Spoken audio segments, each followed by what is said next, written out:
So is this what you expect from? And this is a $12 Malbec. Is this what you expect from a $12 Malbec? I was floored, and I said, "Oh my God, this wine has a great price-quality ratio. It's fantastic." It certainly does. Yes. So what when you talk about Argentine Malbec, or when people ask you and they don't know anything about Argentine Malbec, what do you tell them to expect? What should people who are not familiar with Argentine Malbec expect or look for in the bottles? Well, I think that this is a good example because Malbecs are softer than Cabernet Sauvignon, but are much more powerful than a simple Merlot. Their wines have to have a lot of character, personality. Having sweet tannins helps a lot, but the wines are very flavorful. And although you have said that Mendoza is the cradle of Malbec, if you talk to anybody else or every producer in any other region of Argentina, they will say they too are proud of their Malbecs. So Malbec is all spread out throughout the country. Did the wine industry in Argentina originate around Mendoza? Well, we couldn't say that particularly, but definitely Mendoza is today 66% of all the wine produced in Argentina. And it's 66 because the other regions grew. It used to be 100 or 80? Yeah, it was 80%, it was 70%. But what's happening now that all the other regions are starting, Neuquén didn't exist before, 15 years ago. So I think that what's happening is that we could say that Salta, because it was part of it has to be, but Malbec was the first one because in Mendoza because of the school and Monsieur Pouget who brought it there. But it has spread throughout the country. And I would imagine I'm guessing that in Argentina itself, the Argentines Malbec has a special place in the Argentine wine consciousness, or do they drink Cabernet Sauvignon? Yes and no, because as you said before, Argentina was conquered by the Italians. And the Italian culture, the Italian food and wine culture is huge in Argentina. But if we can go back 20 or 30 years from now, 20 years back, the Italians didn't know much what they were drinking. The wines were just what they like. There was not a sophistication in the wine industry in Italy. Before Gaia, before Antinori. Even Antinori, probably one of his ancestors, was just making simple wines. Oh, I'm sure, absolutely. Yeah. So we can say that traditionally the Argentine wine people, although we drink a lot, we used to drink 90 liters per capita per year. And we, at the time, probably were 20 million or 25 million. Today we're 42 million people.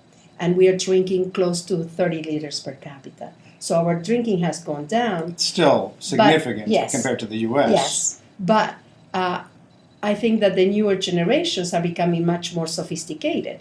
And they're looking. Before, Malbec was blended with Bonarda, with whatever they had. And the wines that our people used to drink was blended wine. There's nothing wrong with that. We have some blended wines coming up. Of course. But it's blended the old way. So you brought up Bonarda, which I think is it's Malbec. We're focusing on Malbec, but we're talking about the wines of Argentina. Bonarda, which is known as Charbono in the U.S. Yes. It makes for I like Bonarda. For the right time of year, barbecue, hamburgers. It's not a sophisticated wine, but as just a regular drinking wine, it really. It's pizza. You forgot to say pizza. It's pizza. It's hamburgers. It's a very casual, easygoing, fruity wine. Is it well thought of in Argentina today, or is it thought of? Well, Bonarda, it was part of the blends, and the sophistication of Bonarda being vinified as 100%. It happened 10 years ago. Nieto Senetiner was one of the first wineries to do that, and this was the rediscovery of a grape. And now other wineries are making 100% Bonarda, or they're making 80%, or they're doing blends 50% Bonarda, 50% Malbec. Definitely, it's a more rustic. I call it more macho than Malbec, but it makes for a wine that is fun. It's fun. One of the advantages I would imagine a lot of producers in Argentina have are that I'm sure there are old vine Malbec. There's old vineyards of Bonarda. Is it something? I mean, in the U.S., old vines are considered a marketing tool for sure. You see a lot of labels that say old vines, but there's a tremendous recognition of older vineyards in the U.S. Bonarda, it's sort of like Zinfandel in the U.S. Yes. You know, we've got these old vine Zinfandel vineyards. I was wondering if old vine Bonarda and old vine Malbec is becoming more important.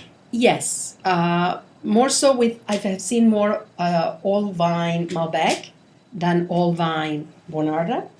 I think Bonarda is very young as 100% varietal. Malbec is more traditional, but in Argentina we don't have phylloxera, so our vines are on their own roots. Oh, that's most of them. Very interesting distinction. They are not ungrafted, so we have a huge volume of non-grafted vineyards that are on their own roots.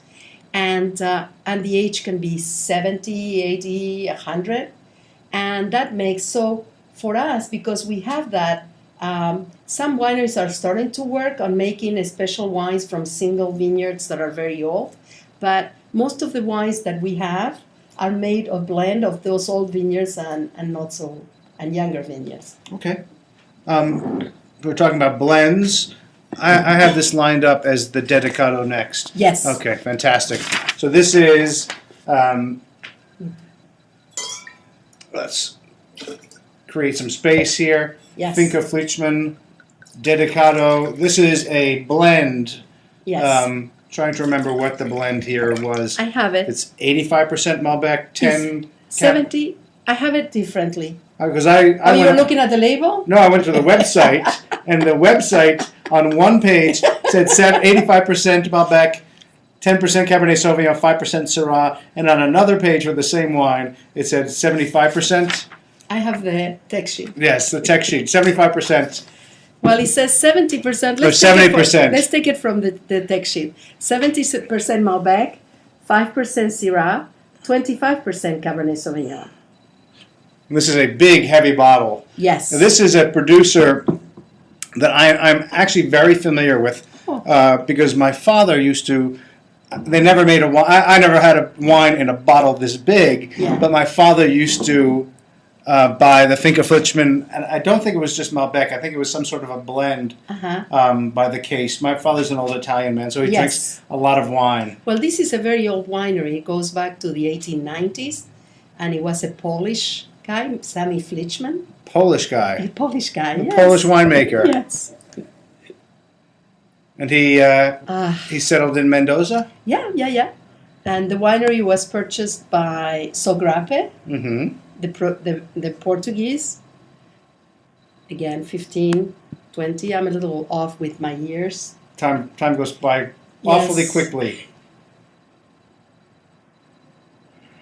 So there's certainly a significant difference between these two wines. This is much deeper, more complex, intense wines. The Trivento is very nice. It has a little obvious oak, very pretty fruit.